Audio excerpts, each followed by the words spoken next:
And we're back.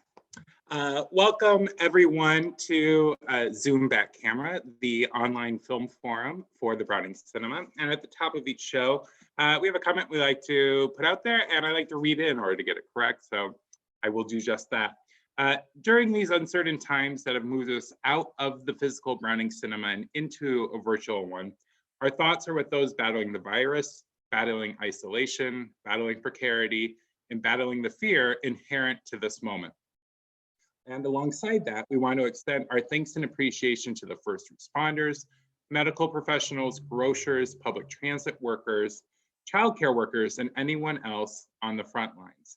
Zoom Back Camera is a very small thing to offer, but we hope these conversations about movies we love will help buoy your day and continue the education, fellowship, and dialogue with which we like to bracket our films in the Browning Cinema.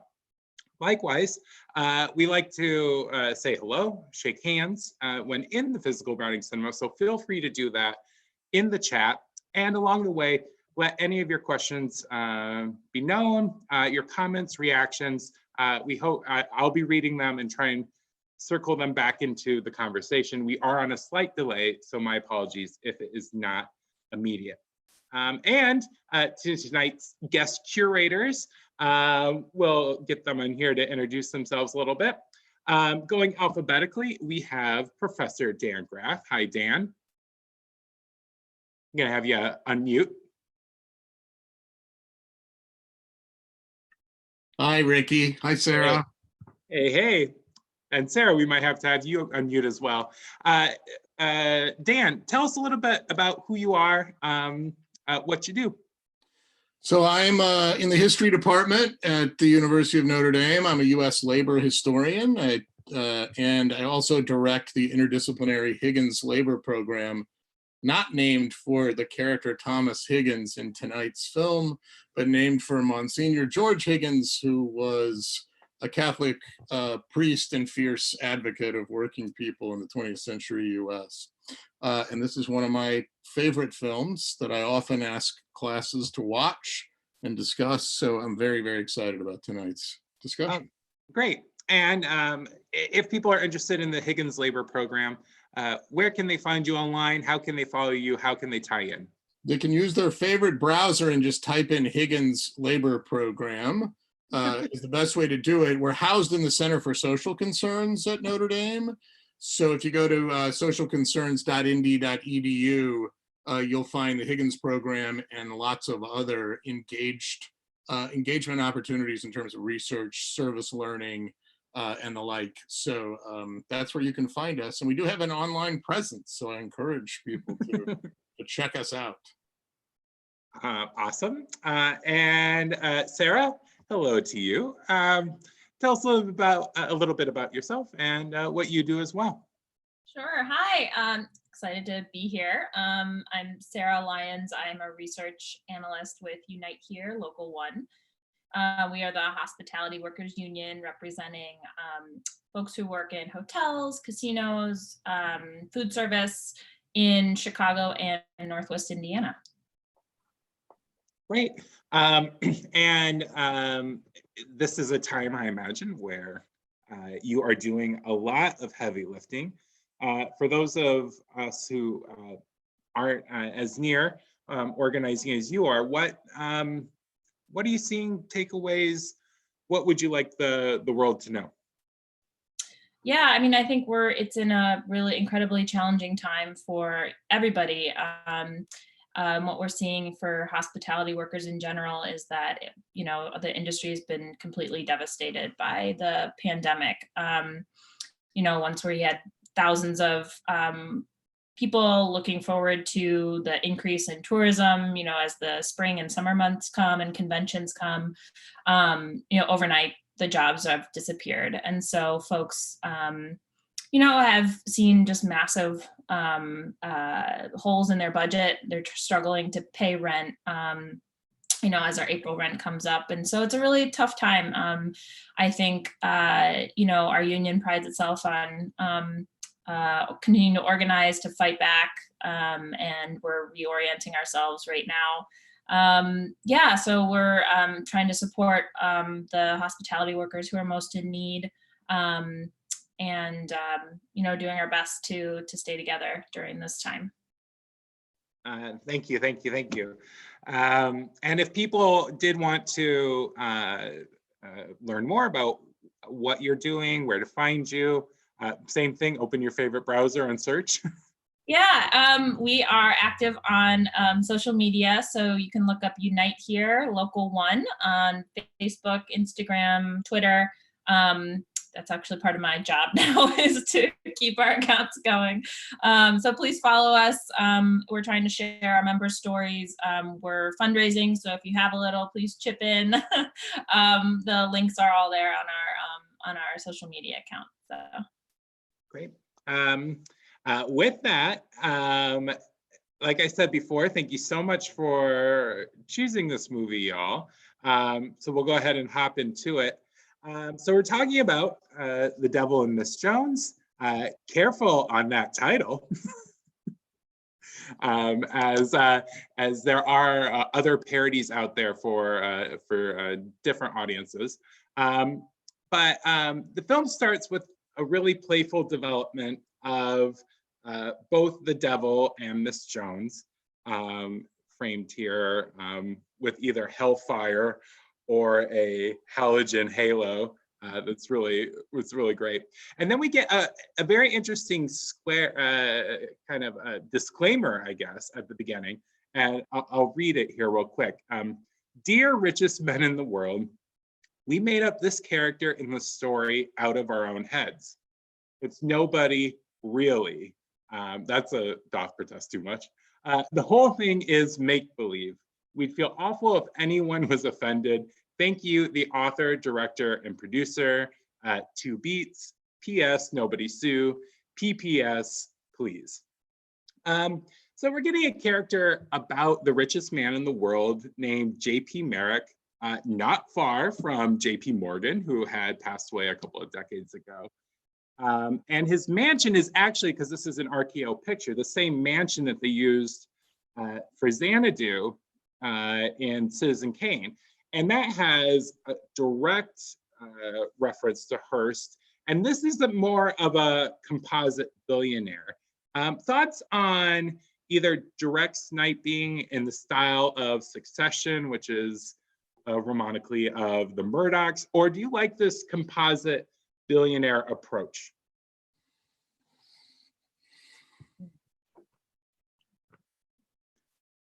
I think it's like sort of the everyman billionaire. And it was, you know, you could sort of, it seemed, I was sort of struck by just the similarities in sort of the, you know, what we sort of think about in our, you know, who's owning and operating the corporations that, you know, today.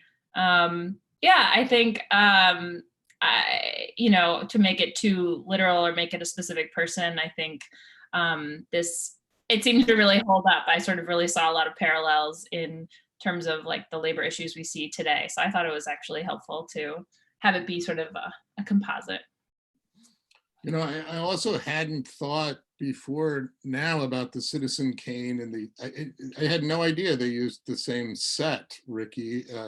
And if they're both the same studio, is Citizen Kane 1940, or did it come out just before this? So could the opening, Please Don't Sue, really be a sort of joking reference to Citizen Kane and Hearst's attempts to shut that film down? You know, I don't know what the production schedules would be, but I think because the war drums were banging before, you know, Citizen Kane even gets out, I think that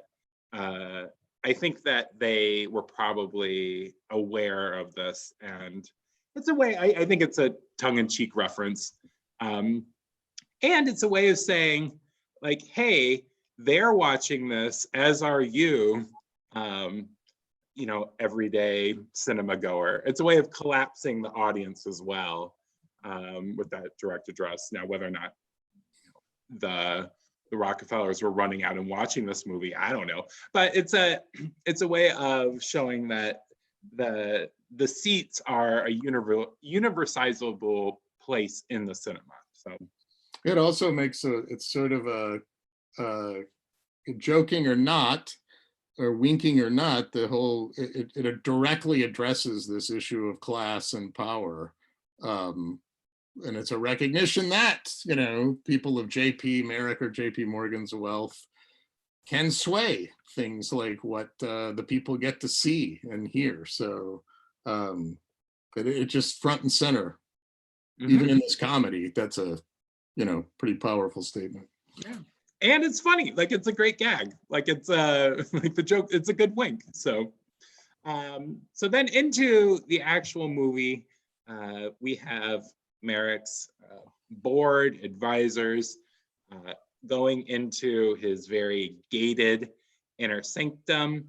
And it's interesting thinking, like before, like the film is actually moving into spaces that we don't otherwise see and inhabiting them.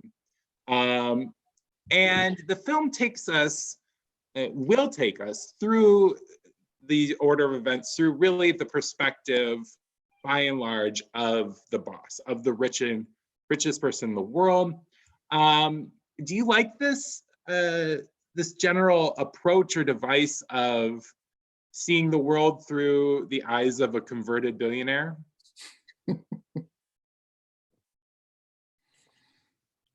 I'll go first this time. I think I certainly like the approach. I mean, it's a pretty standard Hollywood storytelling technique to show the rich and powerful get their comeuppance and sometimes get converted. As it it's is every 80s, like we got to save the town hall kind of plot too.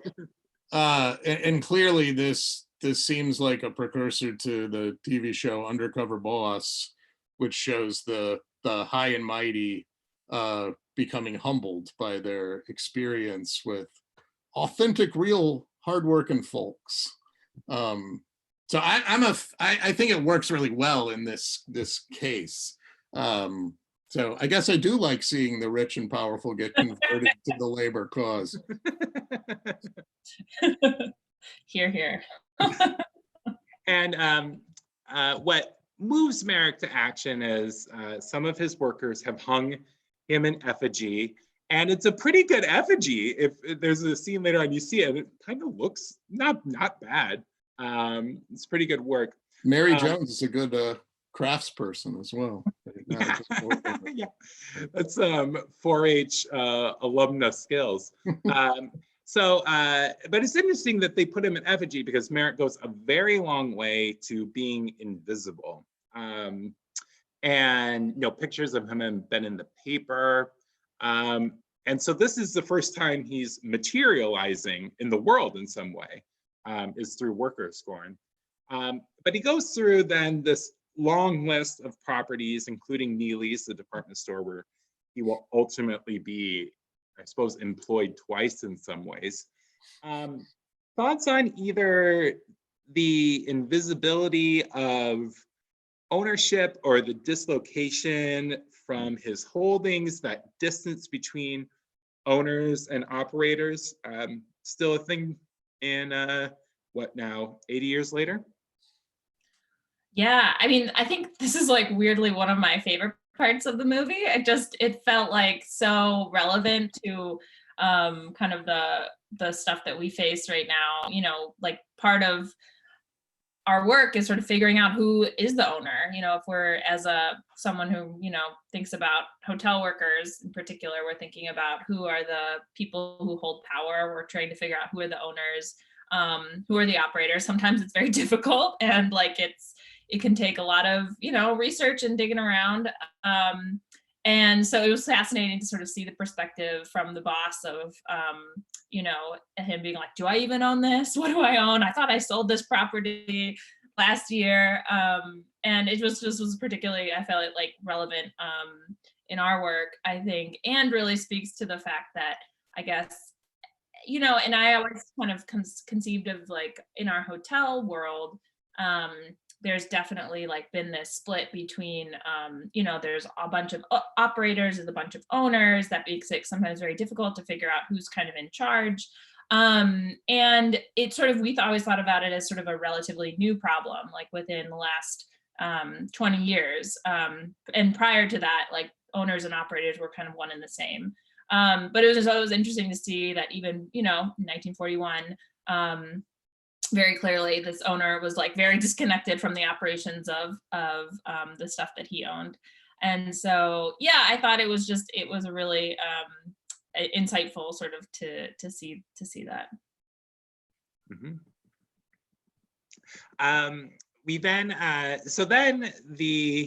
What will take us through the plot, or Merrick's conversion in some ways, starts to take shape. The actual Detective Higgins, who is set to be the spy, needs to step away as his wife is having birth in both Philadelphia and Poughkeepsie, which is a great way to come into the world. And Merrick gets the idea, and it's almost the sporting element of, I'll play with them like a cat and mouse game, or like going hound hunting, the way he's engaging this as sport. And he then becomes Thomas Higgins on the job, and meets some indignities, an IQ test, the scorn of Hooper, and then we meet who will be his guide in some ways to a new afterlife, I guess, Miss Jones, the angel. And Jean Arthur gets top billing in this picture, which is great. And now we meet her, and I don't think she's necessarily as known as some of her contemporaries now. Have you seen her other pictures? Y'all a fan? I'm a big fan of Jean Arthur. I think I'd seen her in many Frank Capra movies of the 30s before I saw this. But this is the one that made me go back and rewatch all the others. So she's probably my favorite actress from that period, always playing the spunky wage working gal, who is really the brains or behind the man that she's working for on behalf of. There's always, in this movie, she's actually pitched as a little more innocent. Oftentimes she's more cynical and knowing, but is really a romantic and an idealist at heart. The great alternative country musician Robbie Fulks has a great song called Jean Arthur that characterizes her perfectly. So people should check that out at some point.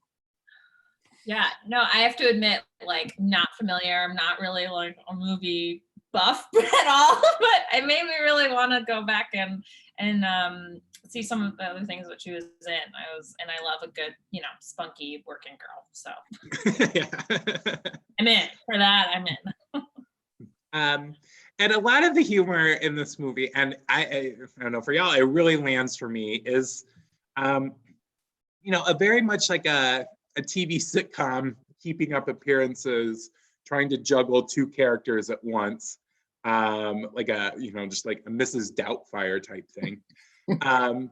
And one of the great things is the compassion that Miss Jones reads into the character of Merrick, now disguised as Higgins, and offering him charity and things like that to get him along his way. And one thing that happens is Ellis, Elizabeth Ellis, right? Miss Ellis. Yeah, right. Miss Ellis. Yep. Yeah. Also takes him under her wing. The solidarity moments, did they work for y'all? Like the tuna fish moment? Yeah, a tuna fish popover. Are you, is that a yay or a nay on a tuna fish popover? Yeah, I think, I'm not really into tuna fish, but as a popover, I think I could do it. Yeah, totally. When I think of a popover, I think of an apple popover. And those looked like Sbarro bread knots or It something. looked like hush puppies or something.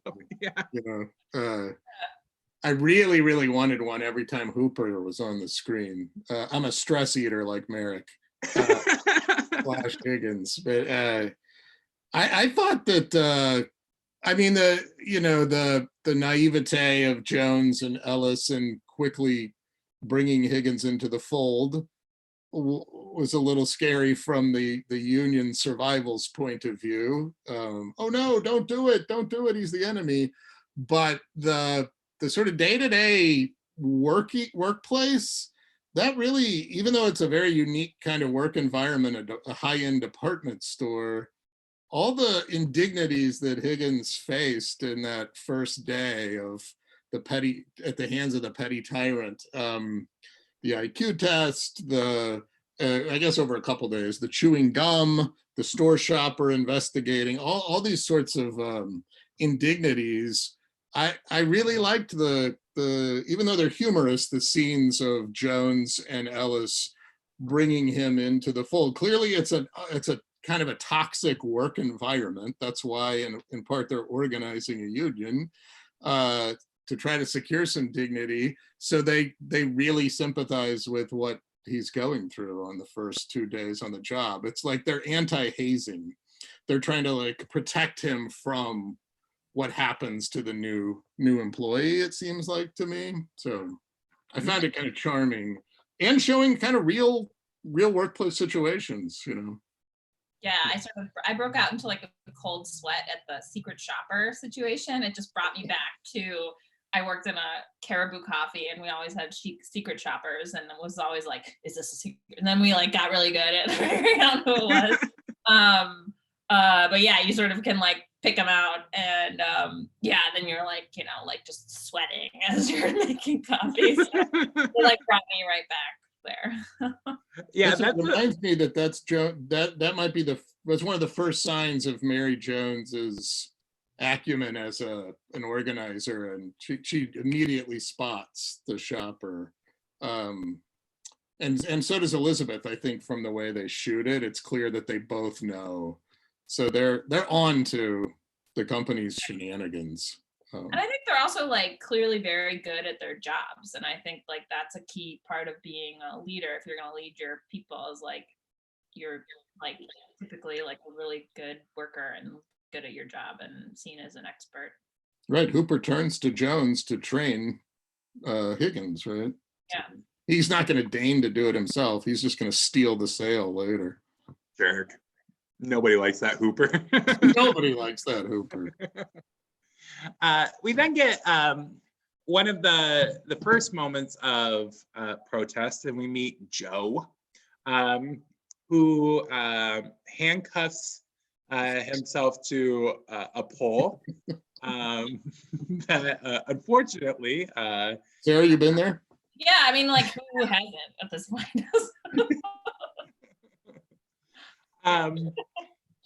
Any stories that come to mind, either from history or today, just about like the interesting ways that people tried to go about getting the word out or protesting? Anything that came to mind, maybe more effectively than how Joe tried to go about it? Yeah, I was sort of like, come on, Joe, giving people a bad name, giving organizers a bad name here. You look like a lunatic. But no, but at the same time, like, you know, like I feel for you. And no, I mean, I think like there's always a challenge of how do you communicate with, you know, with people and organize. And I think, you know, there's no shortcuts. I think that's how I was trained as an organizer, is like there's no shortcuts. You can't organize over a megaphone or by like locking yourself in in the shop because you just look like a crazy person.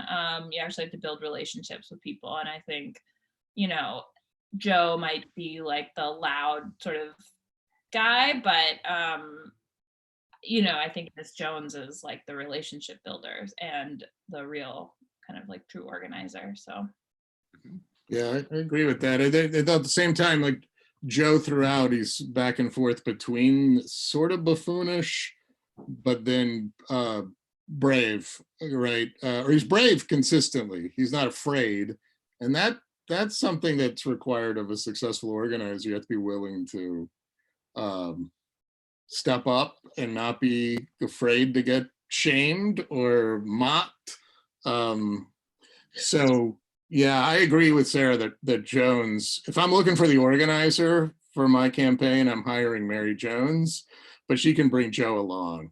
I was sort of curious, maybe I'm wrong about this. He was fired like 6 months prior to that, and then is like sticking around to organize. Is that right? Yeah. He's just like chilling, volunteer organizing. Sleeping on the roof, organizing. I don't know. He got kicked out of his apartment later, right? So he's on thin ice all around. Yeah, no, I get. I handed to him for like sticking around and wanting to see through the campaign. So, well, and that does take us to the labor meeting on the rooftop, which is I love the setting, the scene. I think it's gorgeous up there.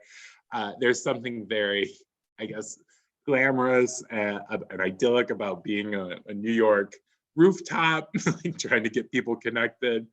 But we do at that point get, as a way of galvanizing the group, we get the story of, well, the Higgins biography, right? Not the Merrick biography, but the Higgins biography, which is about expensive employees being let go and replaced with cheaper labor.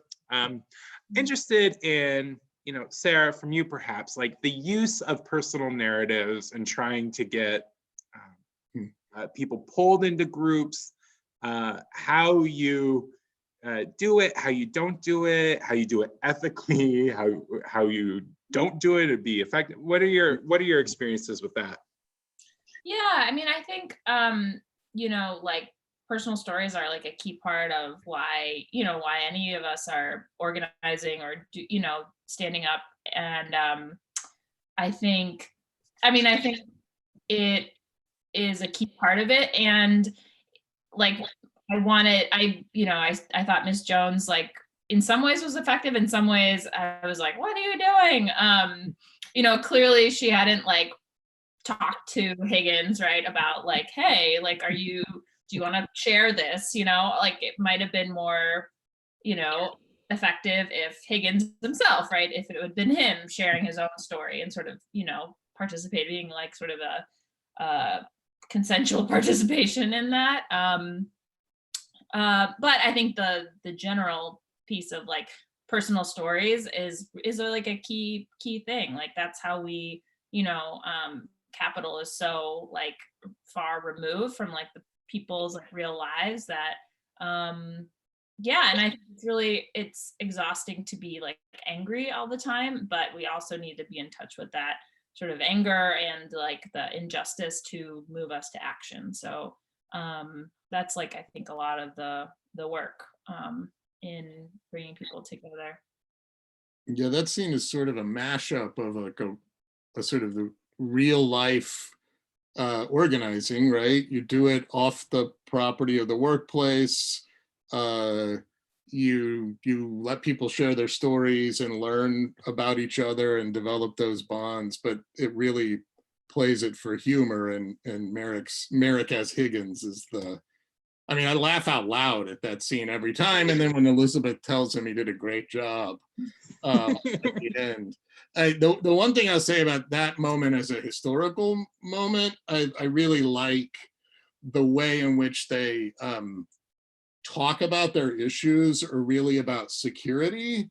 And the movie could have done something more radical in terms of what were workers pushing for. Was it control on the job? Was it a voice in management? All these sorts of questions. But, as a Hollywood product addressing real labor issues, because this is culmination of a decade of massive organizing in the 30s, then the first time unions were legitimized in American law. And and the way that the New Deal tried to frame why the American people should accept the labor movement as American and legitimate and necessary was workers needed protection and security. And that's why Social Security is one of the signature components of the New Deal. But the way they talk about security there and having protection from being terminated is really at the heart of the New Deal project of why unions should be there so that somebody could have protections from dismissal, and a union would protect them, and that would make them a stable citizen and householder who could provide for their family. And it's very gendered the way that it's done. What's interesting about this movie is that it doesn't focus only or even necessarily a lot on male workers. It really is a lot about female workers. So, but that security rhetoric is something that's really very New Deal-ish. Then Merrick finally gets a break from his acting, his undercover spy work, and returns home. I'll just put a note in here real quick. George is amazing. George cracks me up. And he bounces off of George an idea that we hear a lot, which is that workers need to make themselves indispensable. I mean, we still do hear it today. Like, generally, what's the counter narrative to why aren't you making yourself indispensable?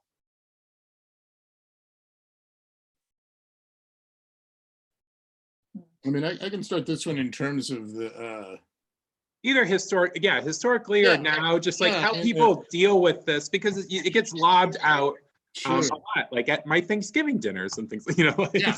Well, I mean, I think in the American context, then and now, going from the construction of the New Deal all the way up to today, the U.S. is pretty unique in terms of what it would like to call peer countries that are wealthy overall, whether it's Europe or Japan, for example. Thinking about other countries, the U.S. really has retained this employment-centric social benefits system, so that your job really still governs in the U.S. what kind of benefits you get, from your pension to healthcare coverage to other things.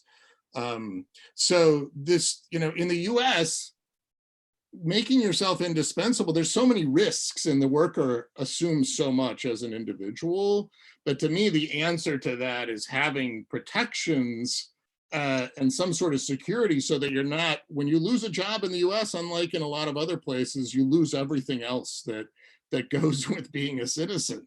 And we're seeing that now, right? This is what's happening. It's not like people get laid off, then their healthcare is gone too, and then they lose their housing. So, thinking about designing a humane system and then pitting people as individuals and say you have to make yourself indispensable while everyone has to shoulder all that burden on themselves is just unsustainable, I would argue.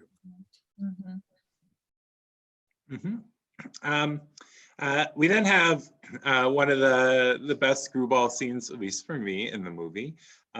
So after declaring that luck has kept him from selling, Merrick decides to make his own luck and have George bring a young girl to buy some sneaker or tennis shoes.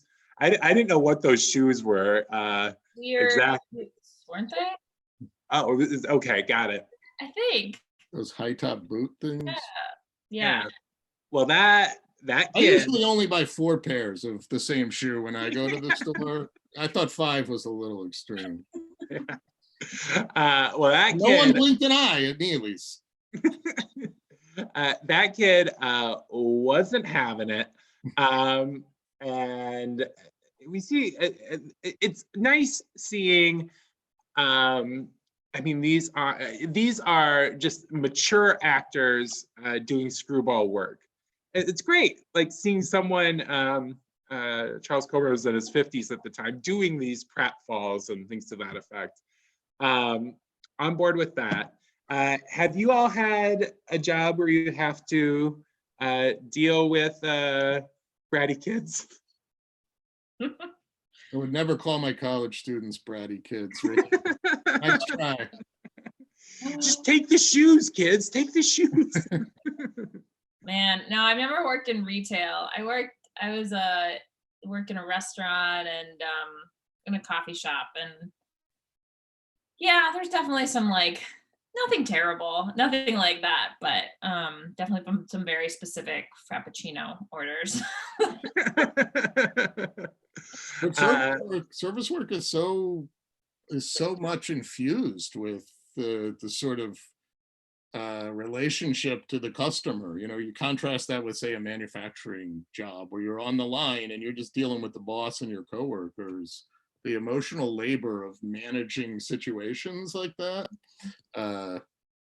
it's very low paid work compared to the expectations, usually of women, to do that kind of wage work as well as that kind of emotional work in the home.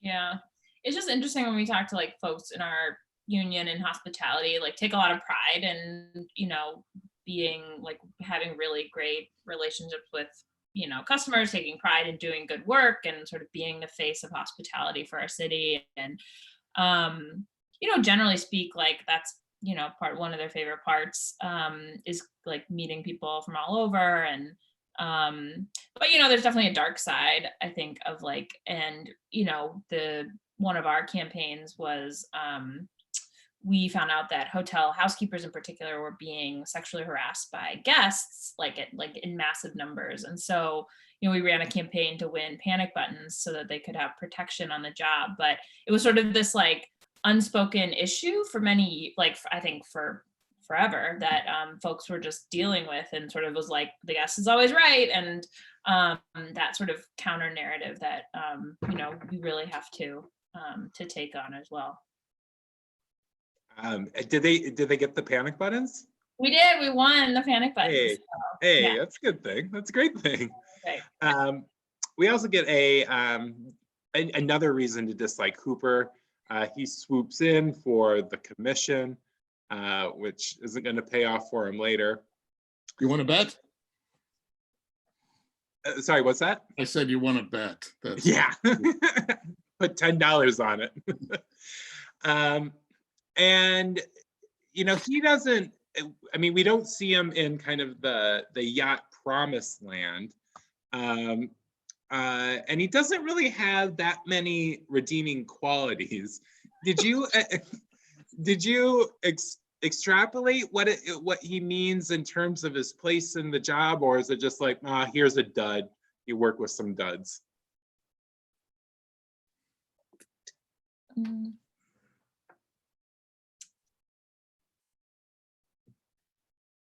Well, I would say he's the equivalent of the foreman or the foreperson, to use the less gendered term, of the sort of low level supervisor who gets to / has to be the who has to execute managerial decisions. It's clear that the general manager is presented as a jerk as well, who Hooper is reporting to.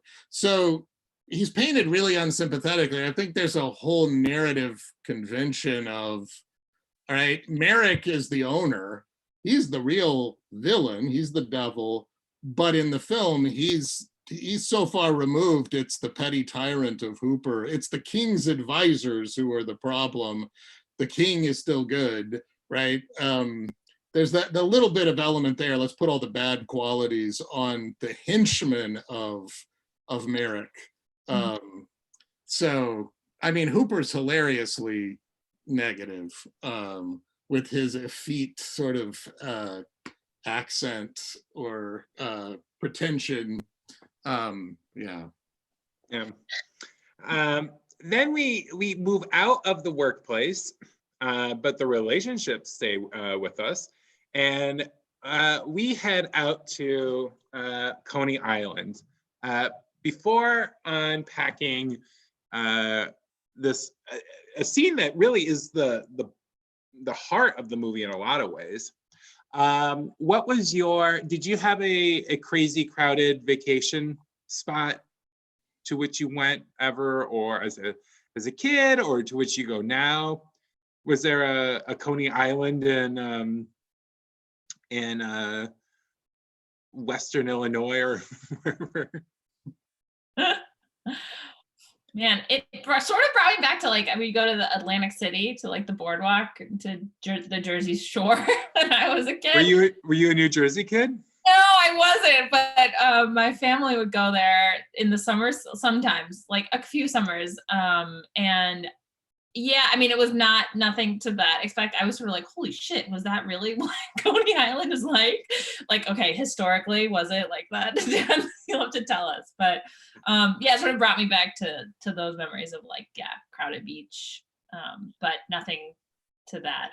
Probably my favorite piece in the movie or scene in the movie is the sort of way Coney Island is portrayed as the teeming masses, really crowded, but no one's unhappy. Everyone loves being there. There's no concerns about personal space. This is where I think the whole class upheaval is the starkest, where Merrick is in the tomb-like mansion with George and has no, which has no redeeming social qualities. Yeah, I just love the way it really paints that so positively.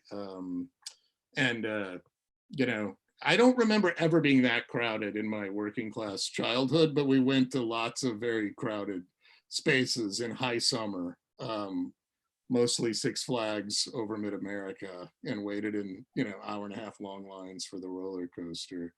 But I just love the scenes in Coney Island, whether they were that crowded or not. Yeah, but they do. I mean, this is the glorification of like culture, and it is like, it's overly idealized. Like if Joe is running around being a fool with wet and sand getting stuff and food, and everyone's like, ha ha ha. Yeah, I don't think that's the way it works, but this is, we are, and it does it effectively. Like, I want to be there, in part because I want to be around people at this point, but like, right. Even if they're, hulking and sandy and everything. And that comes, we get that like in the food, the kind of the stone soup picnic that they have, and the wine obviously not playing out, even though they tried to add, I assume, like a cola to it, right? Yeah. What's your number one mixer for gross booze or wine or whatever? What's your fixer? That when he added Coca-Cola to the red wine, I was like, oh, like this is, I studied abroad in Spain, and that's exactly what we all did. Yeah, Cali Mocho, I think, if there were anybody who studied abroad in Spain or in Spain. Yeah, like that. I drank a lot of that. I'll just say that. Or Fanta and cheap red wine. Dan, do you have any recipes? Just a beer drinker, so no mixing. It's just would go for the grain belt when it got really tough at the end of the night, and you needed to go for a beer run. You go for the cheapest possible. So, but I've never had the experience of having to mix wine that was produced only for the royal family and the richest man in the world. So I'm sure it would taste disgusting to me too. Yeah. Even Coke can't save it. That's how bad it is. Shoot. Wine experts. We then cola on that. We get we'll scoot forward to when Merrick's lost in this, and he has that bathing suit doing him no favors. That's not form-fitting. And his attempts to this is another where the comedy of him having to juggle personalities is becoming a more difficult act for him to do, and ultimately he is taken in by the law, And there's when Miss Jones and he try to make excuses and it only gets worse, more complicated. There's an interesting point where she says, don't tell them where we work. We'll get, I think, fired. I don't think it's reprimanded, it's fired, right? Thoughts on either then or now, how just being arrested is detrimental to careers and how people are maybe talking about this. And it seems like this is as relevant now, 79 years later, as it might have been then. Yeah, no, I think, really, it sort of made me, I was pissed that he got, that they, it was his watch that he was trying to whatever sell, and it made me it just I was sort of angry on his behalf and anyone's behalf about that. But yeah, no, I think that's very real. I think that there's a lot of fear, for different reasons about being involved in with law enforcement, and for very real reasons. And yeah, I thought totally smart of her to be like, don't tell them where you work, frankly. Who's the most sympathetic character in the film, who openly says we gotta lie, and I think the audience is supposed to understand why. Right, so they're at-will employees. The United States is still an at-will economy. So as long as no civil rights laws are being broken, an employer, if there's not a union contract protecting the worker from unfair or arbitrary termination or discipline, hey, you've got a record. I don't like, this is bad business for me, so they could cut you loose. So that's another example, I think, of the sort of serious undertone, even though that's a very comedic scene with the sort of stock Irish American cops, sort of trying to manage the chaos of the American city. But it's also that there's the moments in the film where there's the patriotism is really put up front, and Joe is the main conveyor of that, or exhibitor of it, where he obviously in that scene where he starts citing the Constitution's preamble and the Declaration, but there's twice in the film where somebody says something, this is not the Boston Tea Party, or this is not a revolution, or we don't have to worry about this, and twice somebody says back, the Boston Tea Party was just a little disturbance, right? Suggesting, I don't know, it's really trying to link the sort of the union cause, and that might be the clunkiest part of the film, but I like it still. The sort of union cause with patriotism, and it's another sort of inverting of the classes. It's not the elites with the ties to the nation, it's the working people. So schooling the cops, for example. But Yeah. they're like Hooper. I felt bad for the cop, just like I feel a little bit bad for Hooper. Yeah, I like the invocation of constitutional rights. I think that's it's important. Free speech is, a key part of how as a union, how we're campaigning and able to organize. So yeah, I think that was I think Joe was on point there. And that's when, so Joe, it's interesting the way Mary, Miss Jones, once these moments where Joe really launches into and throws himself into a cause. You're talking about bravery. Any cause at any time, he's ready. But and even when Merrick, that is, yeah. We're signaled, if you want to get the girl, the way you do it is by standing up. That's kind of the message that's transmitted with what she finds attractive in these two men at various points. But then later he's, she accuses him of being a coward. So he vacillates, and that is a real serious charge she levels against him. Yeah, in the next scene. So later that evening when they're having that beach pillow talk, he has quickly gone from the brave category to the coward category. And this is maybe a good, just thinking of like how he can't have money for a home, and therefore he's running away. And she's saying that's not required, like these constructs you don't need. Do you like? How do you just generally read Joe? Like either through a gendered lens or generally? I really feel for that character, especially when he's frustrated about his inability to find a job. He's been blacklisted throughout the city for his union work, and he's a sort of traditional American man, so he doesn't really have the vocabulary or the sort of practice of thinking, how do I talk through these kinds of issues with the woman that I love? So he's really stumbling, and his solution is, I have to keep to the old ways and go find a job in another country and be gone for 2 or 3 years. It's almost though like he's saying it to see how she'll respond and then bring him to his senses, is the way that I read it, when he later says, I'm not going to go anywhere, I'll stick it out.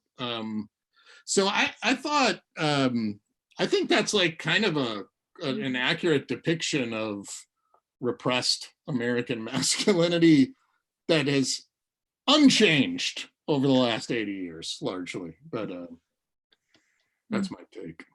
I don't know if Sarah has anything to add to that. No, and I thought like, I appreciated Miss Jones's sort of like, I don't care, like, you do you, and you should, like, we'll be fine. Don't run away. I was also like, all right, yeah, you're supporting, like, are you gonna, like, how's this gonna work, like, economically? But yeah, like, go for it. I thought that was very, and she sort of like immediately, she didn't really think about it, which, I thought that was said a lot about her as well. But yeah, no, I totally agree with you, Dan. Like, yeah, it's that sort of tension. I think, I can only imagine seeing that, now, as people are facing layoffs and trying to figure out how they're gonna support their family. Yeah, I also think that, Mary backtracks, but she does ask him to marry her.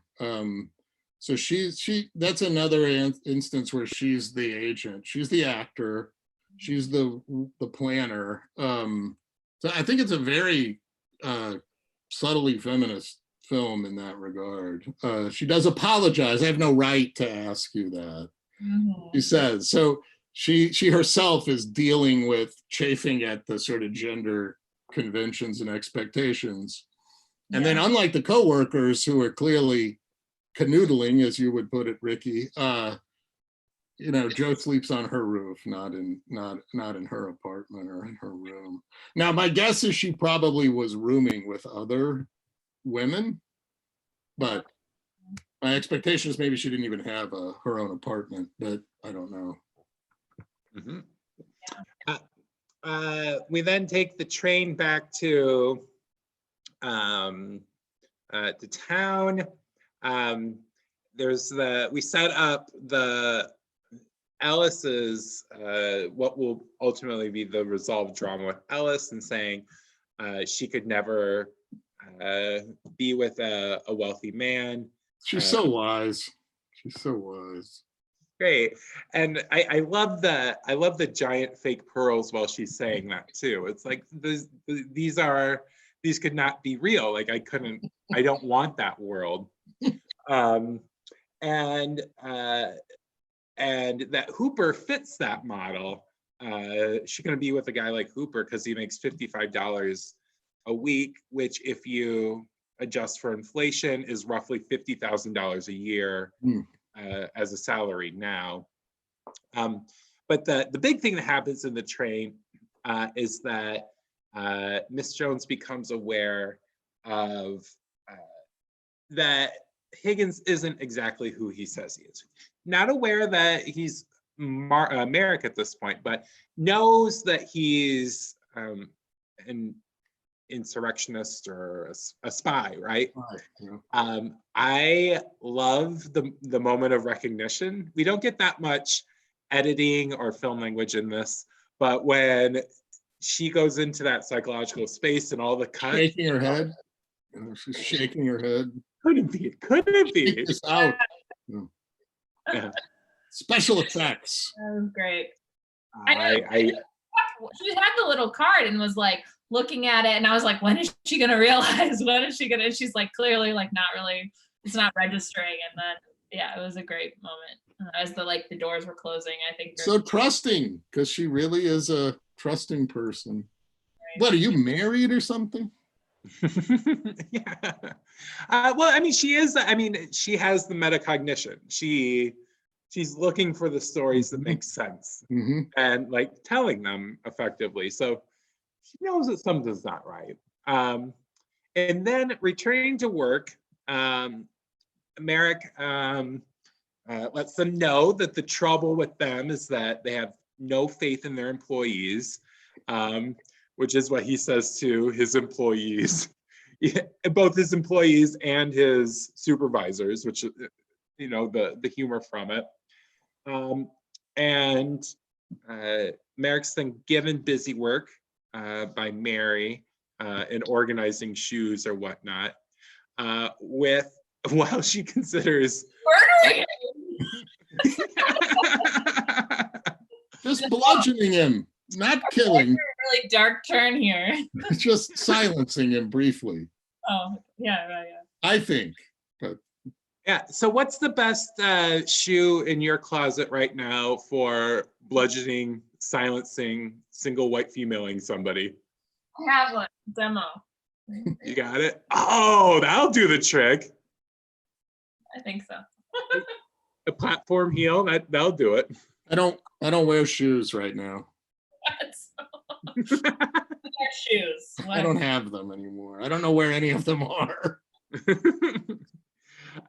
Well, the Lord does the work for her, because a very heavy boot. Yeah, I was like, come on. It's providence. She is an angel after all. Right. From above. Yeah.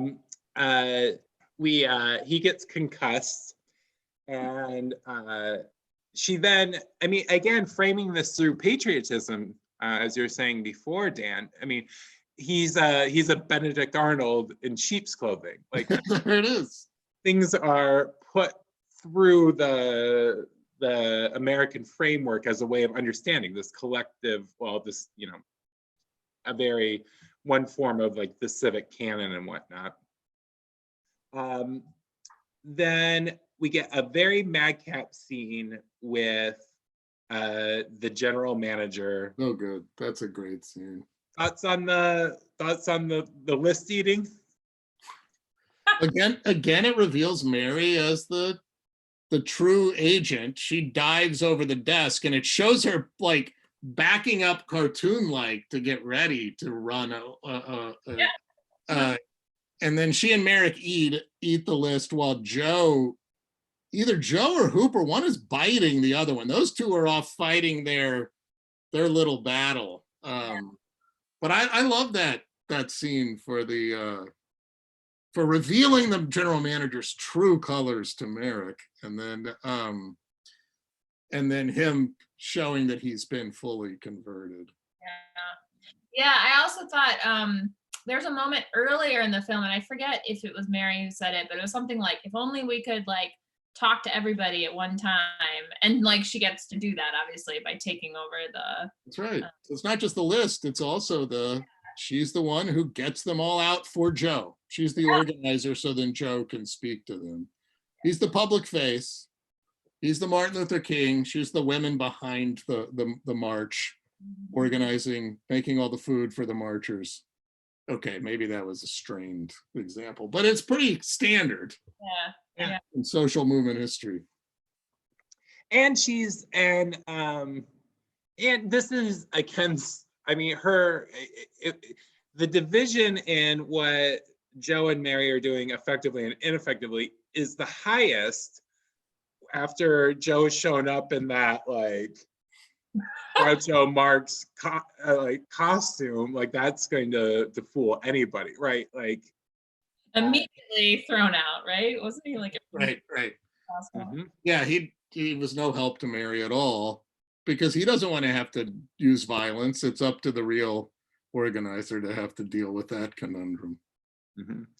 And then, so in going to Bryant Park, a point of clarification for me: did they know that Merrick lived at Bryant Park? Is that why they're saying go to Bryant Park, or was that for a different conversation, and then they pick it? I thought that was just the nearest public space. Yeah, that was to the. Oh, I've lost you.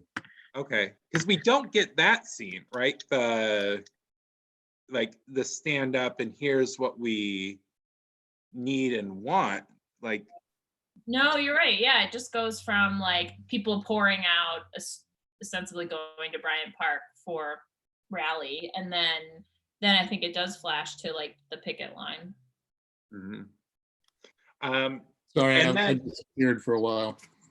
We were just saying that. So we've now moved from Bryant Park, or we don't go to Bryant Park. You know, we don't get that. No, like, we don't see it.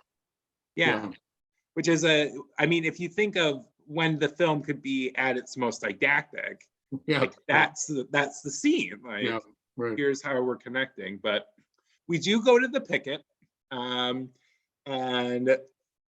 of all of the ironies in this, Merrick's gift for his work is his own effigy, which is. He also gets to learn how where the back door is of his mansion, where he has to ask George, "How do I get out the back?" Yeah. I kind of just like, let's talk about George for a second, because I'm sort of like, what is George thinking through all of this? It's like, you know, a few shares of steel stock. I wouldn't mind if it went up a little. No. George is I think George is George makes me laugh, and I can see how, I mean, they really could make him a hooper, right? Like someone who doesn't get it or is inertia against Merrick's conversion, but they just let him. They let him around the ride. He enables it. He's the one who knows where the wine is. He picks out the wine. He makes sure the chef gets the shoebox of tuna fish popovers. Yeah. He tries to assist in the shopping scene. So I think he's on board after his first shock. Yeah. Oh, no. I don't know that actor's name, but he was in Casablanca as well. Wow. He's one of the cast at the bar who work at the bar for Rick. I don't know. I don't know him, but great face. And if there's people are like, oh, the city is a character. I think that the jowls are a character in this film in a lot of ways. Just how it's similar to the way that they would be cartooned out. And not, as someone mentioned in the comments, not in a like fat phobic mean way. It's just it's a look. We then, in the picket scene, pivoting back to what's going on today, I'm curious, Sarah, your experience. I mean, we're hearing more and more about e-pickets and how to do these virtually. What are you hopeful, or what do you see or as positive about these virtual online strikes? Or as someone who is like, oh, what do I need to know? Like any initial thoughts about them and how they might be deployed during this time, or what we might see out of them? Yeah, I mean, I think I think it's just a really hard thing. Our big part of our toolkit is like mobilizing people, right? Bring people coming together, whether it's a rally or a picket.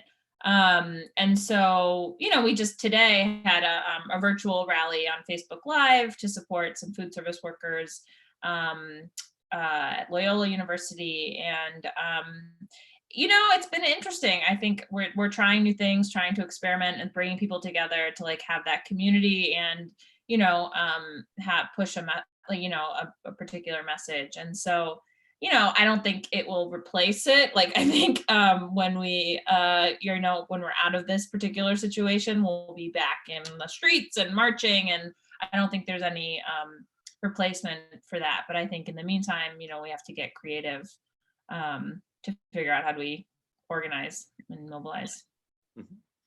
And then the fruits of their picketing is that they are very quickly brought to the bargaining table. I know, it's like, wow, that was effective. Like, Bingo, bingo, bungo, they are there. Thoughts on the scene, the humor of it, the what's said, unsaid, characters' roles. How'd you unpack it?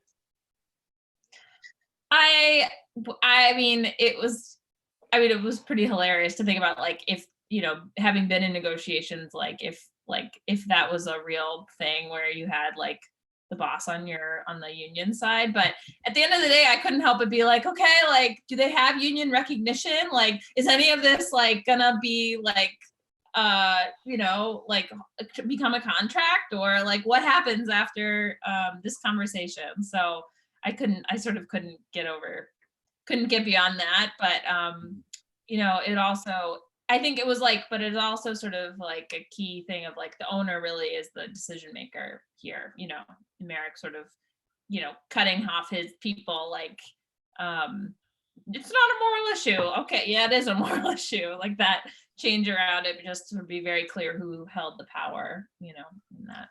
Yeah, adding on to that, while it's obviously very comical, and I love when Mary screams and falls down when she realizes who he is, and then Joe has fainted. He's completely passed out.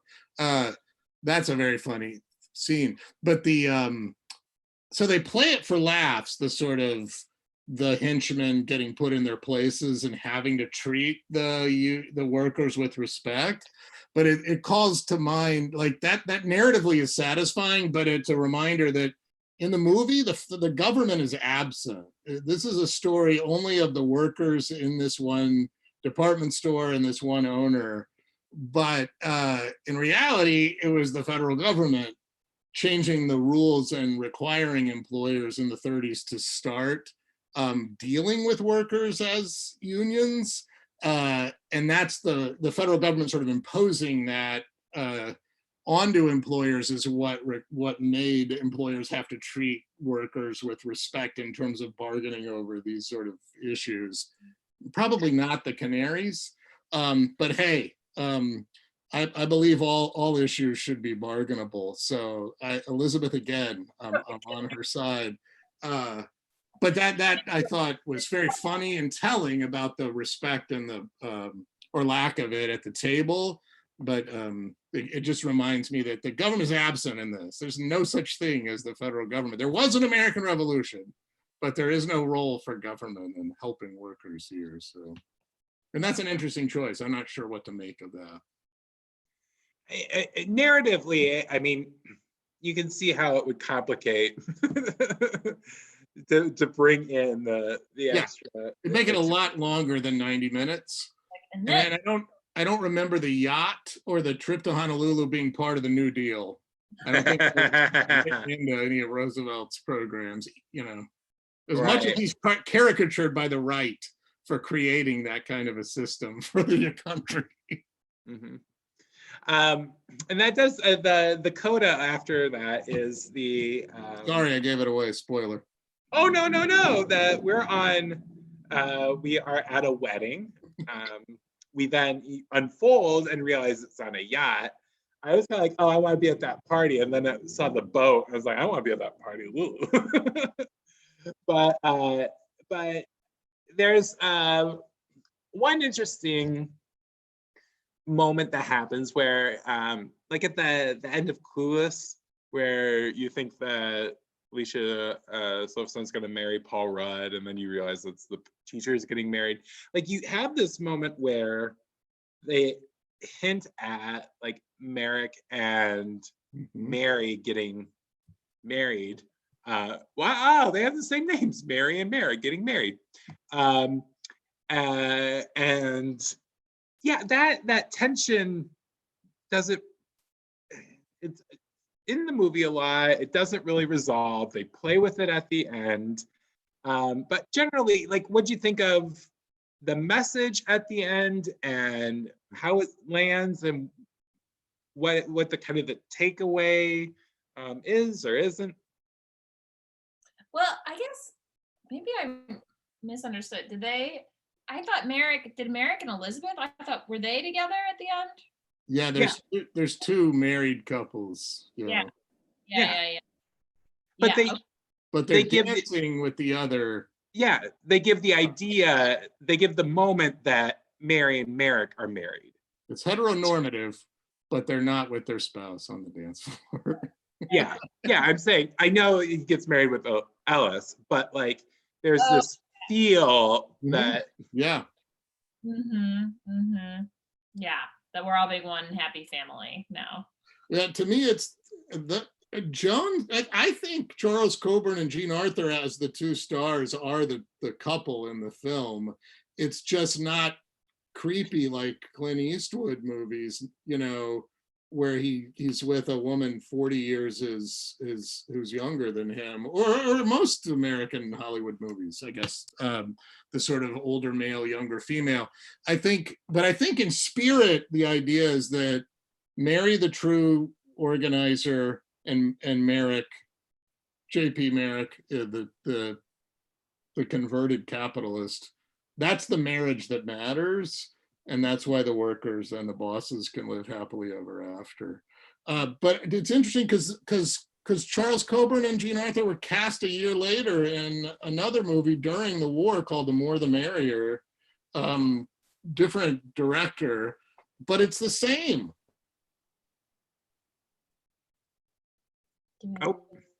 Oh, we might have lost Dan for a moment.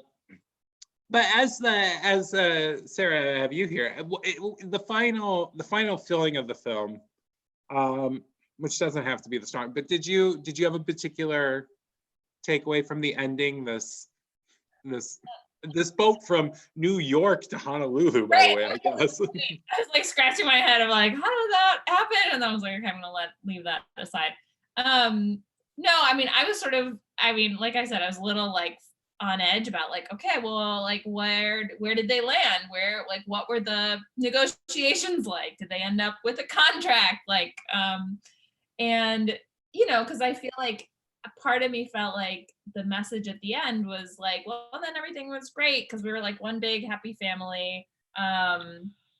It's sort of like, to me, it sort of undercut the like organizing piece of like the workers sort of, you know, having power, because it was sort of so dependent on like this one good boss, rather than like the workers, you know, actually winning something.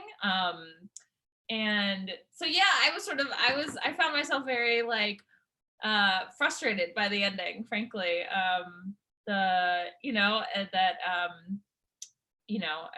I felt like, okay, well, what happens when Merrick dies? Like, you know, like Right. what's gonna happen to the workers? Yeah. And that maybe workers shouldn't be as cozy with their boss. Like, it's distance. So, you know, could have had this like paternalism air, like, ooh, the, you know, like nice boss taking care of us now. Okay, so Dan, while you're gone, we kind of wrapped it up. Watch The More the Merrier. That's what I was trying to get at. That's the takeaway. So what we like to do here, did you all know that Proust had a younger sister named Becky? I'm not surprised. He did. And Becky developed a 5-question questionnaire to determine whether or not you love movies. Are you both willing to take it? Yes. Sarah already outed herself as not really a movie buff, but she's definitely willing to take it, I'm I sure. need to humiliate myself. Okay, we'll do it. I have to put on my official glasses for this. Okay, so we'll go. Now that my screen's changed, Sarah, I'll ask you, and then I'll let the question flow to Dan. Your first R-rated movie. Well, I had been thinking it was Stephen King's It, because it terrified me. So This is the early '90s miniseries, not the remake. Yeah. It wasn't a miniseries in my head. It was a feature-length film. I think it's on. I think it was ABC. Yeah, it was their big sweeps. It was their May sweeps. Okay, good to know. Well, Googled it. Apparently, it's PG-13. So, yeah, I don't know. It was scary, and yeah, it felt very scary at the moment. Traumatizing. I used to lay in bed. I lived in a ranch house, and I was at one end of the ranch house in my bedroom, and the other side of the house was the stairway to the basement, which went back around. And I would remember I would lay in bed and imagine a clown in the farthest away room you could get, and just have him walk step by step up through the house, up into my room, and it would keep me up for hours. So, Dan, your first R-rated movie. The Shining, must have been 1979. I was 11. Went with my friends. In the theater? Friend and his dad at the theater, so it was uncut or whatever. Great father-son movie to watch. I was shocked that my parents let me go, and then I didn't sleep for a week for sure. And I haven't watched that movie since because it's still, I was exposed to it too young. And maybe not the movie to watch while you are isolating and staying in your home for long periods of time. That's a good point. Although I wouldn't mind hanging out with Scatman Crothers, but Sarah, the movie you would be compelled to buy, even though you may already own a copy of it, if you found it at Picker's Paradise for $2. I think Roman Holiday. I just have like good memories watching it. Homesick as a kid. And Dan? I think I answered this already. I'm trying to remember. I think I chose the classic teen romance from the 80s, All the Right Moves. Is that right? That would be a good $2 pickup. Vehicle, but I loved the delightful Leah Thompson in it. I was smitten with her. It was a big high school movie for me. I don't think I've seen that since cable TV. Craig T. Nelson's first go round as Coach. Inspiring later sitcom that I know you're a fan of, Ricky. That's another movie or TV show that kept me up. Oh man, it's the ulcers that show gave me. Sarah, the best movie to watch on a second date. I think Pan's Labyrinth. Sort of like a little bit scary, creepy. You can have sort of like, I wrote a paper on it. I think in like at some point in my like one you film, can show that you're a thinking person. Smart about it. So yeah, it's very strategic. Second date, yeah. She's an organizer. She's a Jones. She knows how to be strategic. I think my answer was is Rear Window, because I believe it might have actually been, not that I was alive in the 1950s on its original release, but my now wife, Nicole McLaughlin, in college, I think we saw that on campus as one of our second. I hate to say this. I think our first date might have been The Last Temptation of Christ. My first date. And we had to walk through a picket line, not of unionists. We would not be doing that, Sarah. There were some protesters. Okay. There were no protesters at Rear Window, and it's still my wife's and I one of our favorite common movies. So the old film societies in colleges before VCRs and DVD players completely destroyed them, when they used to actually screen movies in classes all over campus, right? Back in the late 80s when giants walked the earth. Yeah. Okay, sub question to the next one. Sarah, your favorite toppings on a pizza? Green peppers and olives. Mhm. Dan, your favorite? I'm starving now. A pretty conventional pepperoni. Okay.